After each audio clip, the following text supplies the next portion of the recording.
Hey everybody, thanks for tuning in. My name is Josh. And I'm Sean. And if you guys tuned in last week, you know that we talked about Comic-Con 2020 and we went over the 5 takeaways. This week, we're doing something a little different. What are we doing? Well, today we're actually going to be taking a look at Switch games. Duh. Yes. But we're actually going to be looking at things specifically in more of a, like, what gems are out there you maybe haven't heard of. Obviously, we're going to maybe cover some, you know, the obvious titles you should be picking up if you have a Switch. But at the same time, maybe something you've never even heard of before. So let's go ahead and take a look. So, as far as, I guess we might as well start with a gem. Josh, what would you go ahead and bring up as a gem? Okay, so the thing that's like notorious that the Switch does so well is that they work with so many smaller development studios, and they've released a plethora of titles that have already been maybe released on the PSN or the Xbox Live or even the Nintendo Switch eShop, but they make physical versions of. So I'll start off with a personal favorite. We're going to cover this on the channel. This game's called Freedom Planet. It is actually... Still May. Yeah, it's a limited run distributed game. We did shoot the video for this. I think something went wrong, funny enough, but we do have the footage for that. It's an excellent title, and it's a Sonic the Hedgehog style platformer, animated super well. Yeah, it's in that almost like that rough edge 16-bit style animation.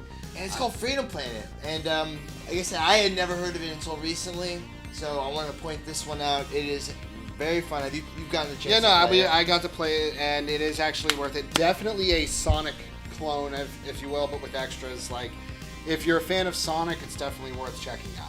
Oh, it's a really, really fun game. Check out Freedom Planet. So the next one that I'll show you guys is a little game called Sushi Striker. See, I don't think Sean had a chance to play this one yet. It's a really interesting... how do I My describe brain it? goes to Fruit Ninja when I hear Sushi Strikers. So, is this something like a mobile game, or is what kind of game is this? Okay, like you fight opponents and you have rotating sushi plates and food plates in front of you, and you have to combine the plates to create like puzzle. I guess you'd call them combos, like in the puzzles. Think of the style of combos you get from like a bust a move game Or a puzzle fighter? Yeah, they have to be similar plates, and when the more that you gather, the other person across from you, if you gather 10, you shoot 10 points of damage at them, and you start to actually work on your character. And it's got like an adventure platformer element to it too. It's a very strange game. It's from Japan. It's called Sushi Striker. It's called Sushi Striker. Excellent game. And you can find this at a very reasonable price. That's another reason I'd like to mention it. It's got a huge following, but that's probably one of the factors behind it. It's always reasonably priced at your local GameStop, or if you're lucky enough, maybe Walmart or Target. But I think I got that at GameStop. Yeah. Now, one thing obviously, when it comes to a game that it's kind of an obvious buy, and to make sure, I'm very surprised that they never came out with a port of it for Part 1. But one thing I would definitely recommend is Mario Maker 2. Yes. Now, Mario Maker was honestly the reason I bought a Wii U. I was probably going to pass up on that system, and then once the 25th anniversary came out and they dropped Mario Maker, it was done. I had to play it. Loved it. And then Nintendo was a little late to the party though when they came out with the extra content, which was the Link, where you could play as Link, and he actually had his own special. It was all still side scroller like a Mario, but they added Link, didn't they? Well, no. What it is amiibos. Any amiibo that you have, you could put into the game. Like I had a NES amiibo. Okay. And I could put NES in Mario Maker. All right. See, I'm a little less familiar with the DLC. My son is. Or that's not even DLC. I think that came original. I don't. No, really I mean, do you know what I'm talking about though? Where you can you're play saying as Link. This one. Yeah, I'm talking about part they one. added like the dungeon mode, and you could play as Link. Yes. And it's all in the creator. No, absolutely no. And this I thought was a great step up from it. It gave you so much more options. It allowed you to make so many great levels with it. So this would be definitely one. I just would love even. We're not just covering gems, because everyone might know about this game. We're going to remind you, if you haven't, to pick up those two. It's going to be both. Yes. So we'll start off with another one. We covered this on the channel. The reason I'm using Bubble for Friends is kind of a hidden gem. I feel like the Bubble series kind of lost a little love after like the PlayStation 1 era. It kind of with Rainbow Island, things like that. Yeah, and the thing is, this game is really good.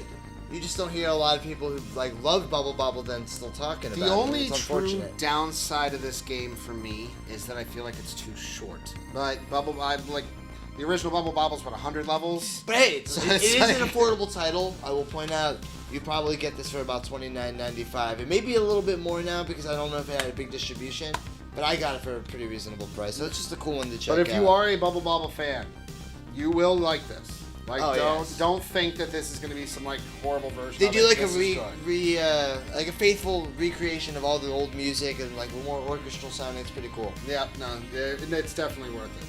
So what's the next one we're gonna look at? You want to show us some of the big titles that if we don't have on our radar, maybe we should take a look at? I want this. I don't have this. He has it. I want it, and I might challenge you for this. All right, I'll tell you. So, Octopath Traveler. If you are a fan of any of the old Final Fantasy, Super Nintendo RPGs, that style, even early PlayStation ones with the top down, this game is awesome. And I know that I've played just little bits of it, but I can already tell that if you are an old JRPG fan, this will just hit home. And I strongly recommend getting this. It still, I believe, goes for the straight 60, even though it's been out for years. Unfortunately, yeah. Well, that's what Nintendo does. They don't go down in price. But I think like when Nintendo works with Square Enix, they put out a quality product. I think Super Mario RPG on the Super Nintendo. Yeah. Like when they work together is magic, and I believe it's a Nintendo Square Enix game. Like, because Nintendo seemed to have given it equal marketing. It seemed like when it came out. And I will say, a lot of people immediately jump when they talk about this game to like Chrono Trigger. This, to me, has more of a feeling of almost like a Romancing Saga, the Romancing series, because it's all different stories. Yes, you can play the game like 8 different ways. Like you can start off as the thief, and you'll start his story, and it'll be completely different if you say you started the game off as the warrior, or the mage. It definitely is a unique title. I tell Sean sometimes I get frustrated with it. I still love it because it's probably the most in-depth, beautiful looking RPG on the console. I guess it's eye in the eye of the beholder. Let's talk about RPGs while we're on this subject. There's another title called Xenoblade Chronicles. I'm just gonna throw this out there. Okay, this game was originally a Wii title that was exclusive to GameStop. People were buying it up. They did another smaller run on the Wii, and those got bought up. So right now that game is very expensive in the aftermarket. Well, Nintendo beat them to the punch. Yeah. They decided they were going to take that game that everyone loved on the Wii that was so expensive. Everyone's got a Switch now. It's the highest selling console currently.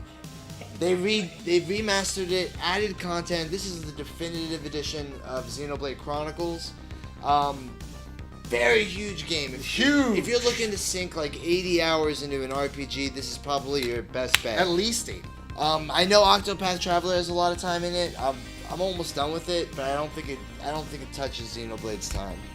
No. So that's just another one to take a look at. Xenoblade Absolutely. Chronicles. And I mean, from what I remember, even when this version first dropped, it was kind of hard to find.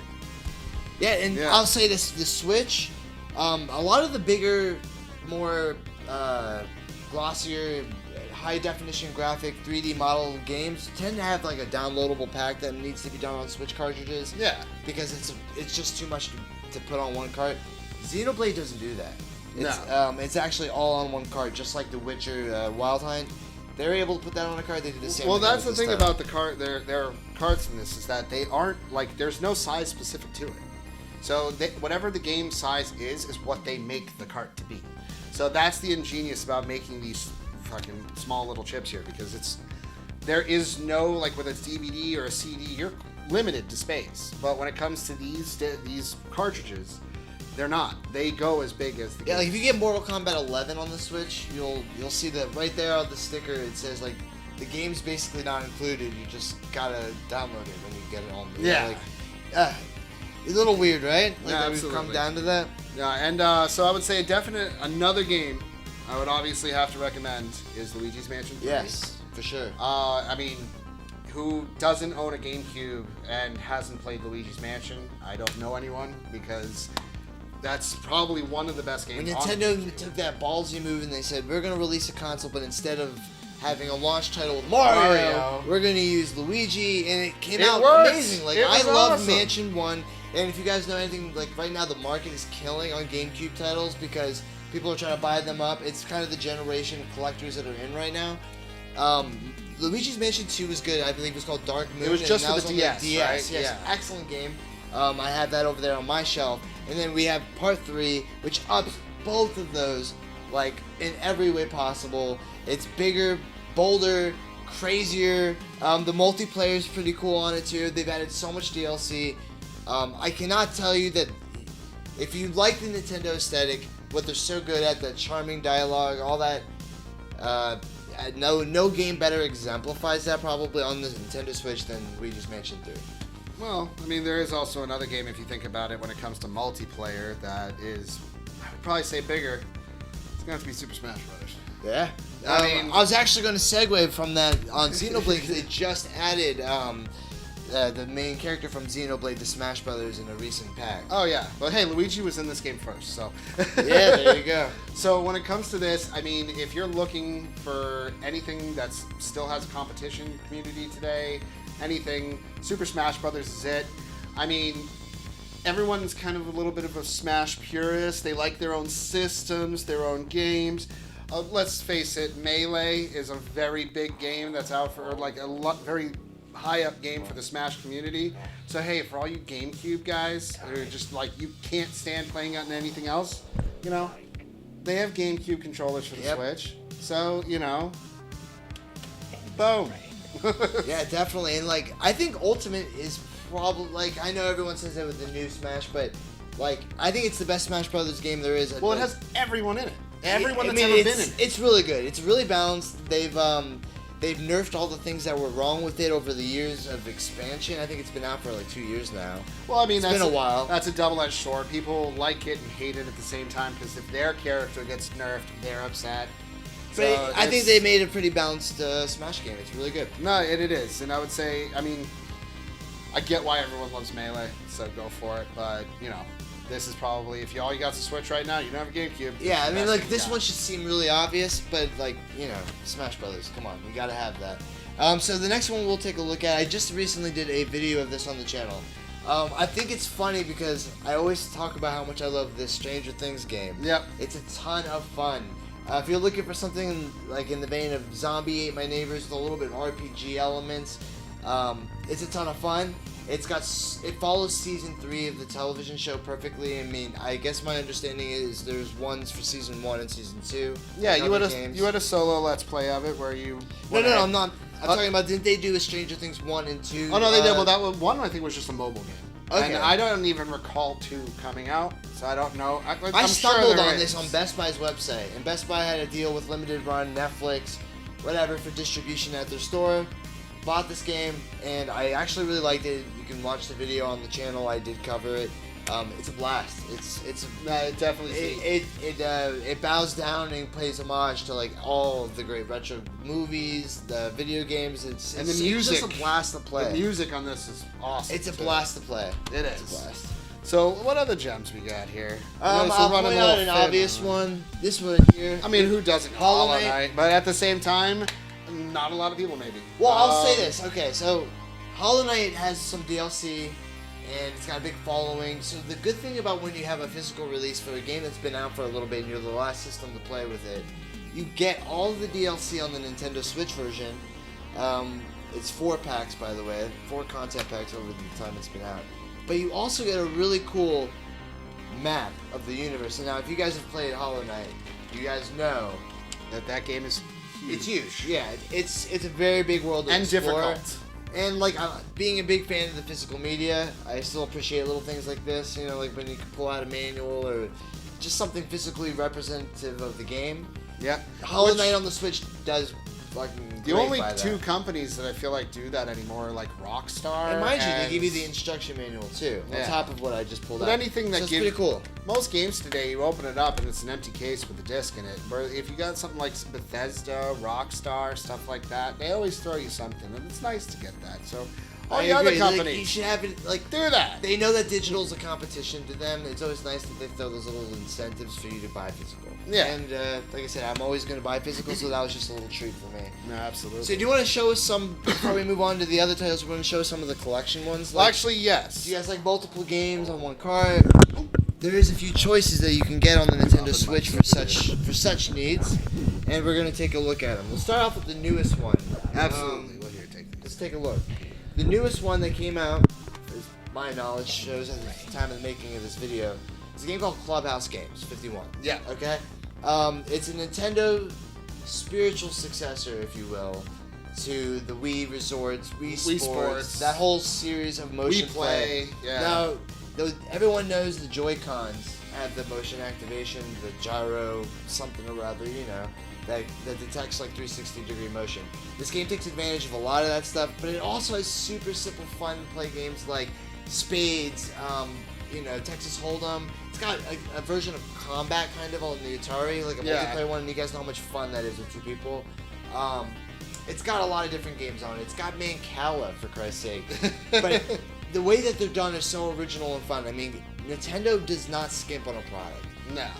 They can make all these little games like a blast. And now this is the kind of game I want to sit on my couch and do co-op with a bunch of friends, my son. It's a good time killer. And it's a lot of fun. And what's really funny too is that they have a version of tennis on this. Now think of like Wii Tennis. I was like, you can move anywhere you wanted with me. With this, they have it kind of like the way it would be if it was like on a rail, like it's a toy that you're playing. Yeah. Does that make sense? Yeah. And it just adds a different way to play. It's still motion controlled. I don't know. If you guys know about Clubhouse Games 51, you already know, but it's a blast. I would kind of call it a hidden gem because when it went up, it was released the same week as Animal Crossing: New Horizons. Yeah. That game just absolutely murdered. I think it may be the highest selling Switch title. I may be wrong. That or Breath of the Wild. It's up there. But this game came out that week and it did do really well. Second place that week. After that, you know, it fell off. But it's a great game. It's a terrific title. It just had the unfortunate situation of coming out next to such a big title. And what's really neat, it's one of the only games I could think of where you can use this almost like a tablet. You could turn it, you know, horizontally. Yeah. And there's a lot of games that actually utilize that. It's neat. Never seen something like that, really. And obviously, I would say another one that I don't know if this is more just us personally coming out with it, but one game I would definitely recommend to pick up if you love couch co-op, Windjammers. Absolutely. We had a It's challenge, obviously, recently where we used this game, but this game, God, it's fun. Like, and it's an old school game. This game was Neo Geo initially. So you're really it was on Neo Geo. It was created by Data East. It was. It's a weird game for Data East too because it doesn't play a lot like their other titles. No, it's really a blast multiplayer. No, it really is. And now most likely, I mean, you're really not going to come across a physical version unless you hit the limited run. This is just a kind of a digital only game, so you can get it on the eShop $14.99. Yeah, so I was going to say it's probably something you're going to pick up on the eShop. Windjammers 2 will be coming out as well. Woo! So keep an eye out for that. I know that the team that worked on bringing that back are doing a Windjammers sequel. Yep. So we'll go back to collection. Yes. Collection of Mana. This recently came out. This is, you know, your typical collections are just usually like, let's bring the old games back, let's cash in on, make them on a new system, sell them to a whole new generation, make more money off publishing the same titles. Yeah. This does something unique because it provides. Here's another. This goes with what I'm about to say. The Game Boy had a title called Final Fantasy. I think it's called Adventure. Final Fantasy Adventure. Yeah. That's actually a collection of Mana series titles. No, it is. It's actually a part of that family. It's the first part of the Secret of Mana and series. So is Mystic Quest. Yes. Mystic Quest is also a part of that. So that title's on here, and you actually play it like it's a Game Boy emulation. It's kind of interesting for a Switch title. But then it has the sequel from Super Nintendo, Secret of Mana. Yep. But what's even really cool is that they got the sequel to Secret of Mana has translated, I don't know the exact name, but it's Trials of Mana. Yep. Translated from the Japanese only released sequel of Secret of Mana on the SNES. So if you want to play the official translation from Square themselves, you can pick up the Collection of Mana and play the sequel to And anyone who is a part of who loves the Mana collection or the Mana series, they're gonna want to do. They're gonna want that. Yeah. So the only official translation of Trials of Mana in English is on the copy. Absolutely. What's the next one you want to look at? I would say, everyone knows Burger Time. Yes. And Burger Time has been, around forever. I forget, what year did that drop? Is that Burger Time's 84? Yeah, I think it was before I was born. I know that. So, when it comes to Burger Time, this is a new... It's almost like in the same family as Bobble for Friends. It's a remastered, newer version of the game. It's actually pretty good. So, I would say Burger Time is not my arcade to go to. It is for a lot of people, just not me. But this, the graphical style fun. it looks like Cuphead almost. Yeah. It's very old school animation. I love the animation sprites in this game. They're pretty great. The other thing I like about Burger Time Party is that the emphasis on multiplayer. Party. Which has never really been the focus of a Burger Time game before until now. Yeah. So it's a lot of fun. It's like I said, it's animated beautifully. You can get that at a real reasonable price at GameStop. All right, so the next one we'll take a look at this game called Transistor. I found out about this game also because there was a lot of games going from limited run that were on sale, and I started reading about it, and people were comparing it to Diablo 2 with a little bit of Persona. I guess it's like an RPG. That's a weird mixture. It's like an RPG with some fighting game elements to it. I'll show the footage while I'm talking about it to better understand it, but it's got an isometric view, almost like you're playing a Diablo-style game, and then it's like a dungeon crawler RPG. Which that was pretty much what Diablo was. Kind of, yeah. It's just I guess the aesthetic is different than Diablo. It's just kind of the same view, a little bit. Yeah, it's interesting, but the thing is, you can get this for a good price, and it's also on the eShop on sale a lot. I've seen it for $14.99. It's a big game. It's a very big game. So there's a lot of content there. So check that one out. And obviously, for anyone else who is also a big retro fan of, say, the Neo Geo era, things like that, one thing I would definitely bring up is the SNK Collection. Now, this doesn't have just fighters and things like that, like everyone would just assume. And they're the arcade versions. So when you what's really cool is that they have Akari Warriors 1, 2, 3. Yeah. But they have console and arcade to choose from. Yeah, which is awesome. You can play both. They're still there, the NES versions, but they have the arcade versions of Akari Warriors, which if you know, they're a lot different, they're way better. And when most people think of SNK, the first thing I immediately pop to is always a fighting game. There are not just Akari Warriors, we have other side-scrolling games, you have things like that, I think even sports games. Yeah. So it's... If you're not familiar with SNK, it's still actually worth picking up because it gives you a better idea of what. And honestly, a lot of these collections, they go for a pretty good price. There's a lot of these titles you're not going to see a physical version for, or B, you can be able to play unless you find them in a collection like these. Yeah. Definitely a lot of SNK jams on here that I was discovering playing this one. And that's kind of the fun thing about. Look, I'm a lot older, so when I play a game and I discover anything new that's new, or SNK, or anything old that's new, Namco, it just always feels good. I got recently into a game called, we'll get to this, it goes into my next game, called Sky Kid, and I found it from this on the Namco Museum. So these titles are really cool because they preserve all these older titles, obvious classics. You got Dig Dug, Pac-Man, Galaga 88, all those. But you get those games, like I said, Sky Kid, Tower of Jirega, Rolling Thunder. Those games you may not have heard of, but they're still very fun arcade titles. Yeah, and the thing about these... Where else are you going to play them? And the thing about these Namco museums is, let's face it, this isn't a new series. This isn't the first one. This has been around for a long time. Since PlayStation 1, I think, is when they first started dropping them. Namco and Midway were coming out with their arcade collections.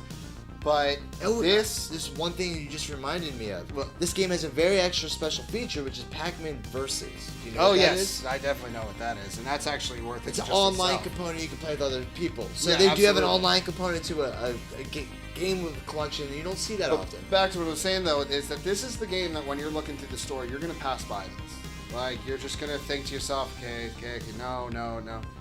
Spend a second to really think about buying this because it's actually worth it, and it's not. This is also in case I am the kind of person who will actually recommend somebody who does know these games, but I'm also somebody who likes to, like, anyone who's never even played these before, anything like this would be something I'd still recommend, because these are all classics. Can never go wrong. Galaga, man. Galaga. It's got Galaga. So the next title we'll look at is Wonder Boy and the Dragon's Trap. See, this game was originally released in Japan on Sega Genesis. What's really cool is that when you're playing this game, you can literally hit one button, and as you're playing, your whole screen will overlay into the retro mode from how it originally looked. It's a shot-for-shot exact remake, right? With new art style. And what's really cool about this game is it treats itself like an RPG. You have shops, you upgrade all your armor, equipment as you move on through the game, and it plays like a platformer. But like you can still upgrade your weapons, you can get different variations on your weapons. It's got a little bit of Metroidvania aspects to it because you do go in. It's got the exploratory. You hit your aspect. dead ends, and then you have to come back later. It's very exploratory for a platformer. You know what I mean? There's a lot of meat on these bones, and it's a good game. You get it. I won't say it's super easy to find in stores, but you can probably find a good copy of this online for a decent price. Absolutely. Another game I would definitely go ahead. Obviously, who doesn't know Shovel Knight by now? Yep. Now, I mean, this is obviously the Treasury Trove, so this has like everything, and a little extra. So really, if you are looking to go ahead and invest in getting some Shovel Knight, and like say you don't own it before, this would probably be the copy I would go for, because there is no DLC you have to pay for or anything that you have to deal. Because I mean, I personally think DLC is a fucking headache. Yeah, I mean that's another good thing about going physicals. You tend to get like the whole product. Yeah, and they just usually drop it all on one disc, especially if you get like a Game of the Year edition. Absolutely. You wait a little bit. Like I bought a copy of Dead Cells, basically just waited a couple of years after it came out. They got this Game of the Year edition. It's got to be like $40 of DLC with a $20 game because it's been out for 2 years. You know? Yep. So just the thing to think about when purchasing titles, if it's worth it, you know. So yeah, so definitely I would recommend Shovel Knight, because this is probably one of the best platforming games to come out, and I would say the past 10 years. Or so. Absolutely, this game I still go back to it. There's so many secret places to explore and find, and there's a lot to discover in Shovel Knight, which is one thing I like about it. Is that it's like Donkey Kong Country. When you go back to it, at least when you were growing up, you always felt like you found a new secret when you played it. Something, yeah. Yeah, like, Shovel Knight has that you never same noticed appeal. before, It has that old school appeal where if you're gonna pop it in, you're probably gonna find something you didn't know the first time you went. And what's amazing to me about Shovel Knight is that they literally made a game that good about a dude in armor and a shovel. Like no sword, no axe, a shovel. I was hesitant when I saw the cover because it reminded me of something like Castle Crusaders or something. I'm like, is this a tower defense game? And it blew my expectations out of the water. I was late to the Shovel Knight party. So absolutely. Got another one? Yeah. Well, obviously, one of the reasons that you would definitely want to pick up anything kind of Nintendo, Game Boy, anything is that you aren't going to get Pokemon without it. Pokemon is obviously one of the biggest franchises to go over everything. I mean, I wouldn't be surprised if it surpassed things like Zelda and stuff like that at this point, and sales and everything like that. This version, I mean, I've personally played the Let's Go Pikachu version. If you're a fan of the if you're a fan of Pokemon Go, you like that style, the swipe up style of catching, things like that, that would be the version. But anybody who's a true original Game Boy fan, who likes the old school style, Sword and Shield, absolutely. I mean, but it wouldn't surprise me. Here's the thing I think about Sword and Shield, though. It's not going to turn people onto the game who aren't already super fans of the Pokemon franchise. It's not a good new game to start with in terms of getting yourself into it. It's very much in the vein of the previous games in the franchise, and I feel like it's not the easiest one to jump into if you've never played Pokemon. That's the only thing I can say about it. It'll appeal to the diehards out there, but it probably won't be the game that gets you pulled in if you've never played one. Well, who knows, actually. I mean, hey, if everyone got pulled in with the Game Boy one, why not that one? Alright, let's take a look at Killer Queen Black. We did this game when we went to Glitch Arcade Bar in Fort Lauderdale. Yep. They actually have the standalone cabinet, which actually is supposed to be much better than the Switch version. Yeah. Which is what I actually had to learn the game on when I discovered it. I still have a fondness for it. It's a very simple title. It's really fun jump into multiplayer that it takes like 2 seconds to just get a game going and all out mayhem. It's got the job system, and it's a unique style of multiplayer you don't see with like that 8-bit flair. And one thing about this is that it actually does. It's like Joust too. Yeah, no, it definitely has a Joust feel. Like Joust, if there was any roots I felt like to the game, it's Joust for sure. But one thing is that before we even went to Glitch, I had no idea that it was even an arcade game. Like, I thought this was just like a straight up indie game that you'd find on the Switch. But knowing that it is something out there that actually has like a competitive community, and like it actually takes like 2 separate arcade machines in order to work properly, it gave me a newfound respect for it for sure. But now, there's a big following out there for Killer Queen Black. You can actually go out and purchase this on the Nintendo eShop too, I think. Yep. I see it go on sale quite a bit. I've seen it go down as low as $4.99 on the eShop. Yeah. All the way up to $14.99. So keep your eye out on that. It's just really fun. If you like to just sit down, disconnect for a second, jump right into a game, that's the kind of game you do it to. The next one we're going to look at, we just covered this on the channel. I want to point it out again. What is this one, Sean? Now this is Luminous Avenger, Gunvolt Chronicles, Luminous Avenger 9. It's a fucking sentence. So I just call it Gunfall. Now, are you a Mega Man fan? Are you somebody who likes the side-scrolling style? This is actually really fun. We did just do a Let's Play of this one. It's an anime inspired. Yeah, definitely anime inspired. Mega Man X inspired. Just platforming, side-scrolling. Run and gun shooter. Run and gun shooter, yeah. But it's old school fun. It's a really good time. No, it is for sure. And I honestly did not actually know about this game until you brought this up for a video. So, and you're like, hey, I got this game Gunvolt. I think you might want to try it out. And I'm not gonna lie. I think actually playing this might have sparked me wanting to play Mega Man 2. Yes, So. and that's one of the things I think the Switch does so well. Is quite simply put, they like to work with smaller studios to put these crazy games I might not have gotten a chance to play on their system.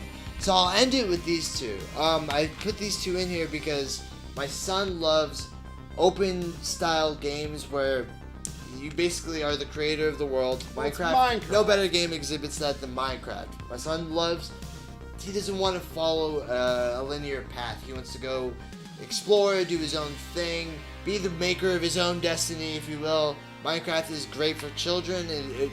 The reason I'm pointing this out, it's not new. Absolutely not new. The Switch version particularly plays really, really well. I love the way it feels when I'm playing it like portably with the Joy-Cons. It's just a game I can sit down and kind of like drone. And also, you have portable Minecraft that's not like mobile Minecraft. Oh no, it plays awful. beautifully on the Switch. It really does. And like I said, I can kind of just sit on the couch and veg out. Or some people can do that with like Animal Crossing. If I pop in Minecraft on that portably, that's what I'll do. I'll just kind of like zone out. I love creating. I love mining. I love building. It's a lot of fun. But my son loves it too. And I'm pointing this out for anyone who may have kids out there. Minecraft's an excellent choice for the Switch. My son, same thing. He gets really into that. And the other one is Scribblenauts Showdown. What's so interesting about Scribblenauts is that it encourages your kids to spell. That is your main source for using your magic, so to speak. Yeah, you have to write it out. You have to like will things into existence, but you do it with the power of spelling, essentially. Which is a unique concept, and like my son will always say, like, how do you spell such and such, and like we work through it together. And then he figures it out. But the thing is, he plays the game and he starts to figure it out for himself. It's kind of a learning game wrapped into like a regular game in its own weird way. In a sneaky way, it's like a vocabulary game. Yeah. And there's a problem-solving element to it, where like if you're somewhere and you have to do something, you have to think like what object you would need in that particular moment. You have to like get and yourself it's not out an of inventory. situations. You literally have to like type out the item and see if it happens. And like I said, I think there is multiple titles of Scribblenauts on the Switch, yeah, well, but this one initially I have started- is called Scribblenauts Showdown. Yeah, it initially started on the DS, and it definitely has a cult following for it for sure. And it's also not just a game that helps your kid also spell. It actually gives your kid more of an imagination. Yeah, those are like, I'd say Minecraft and Scribblenauts.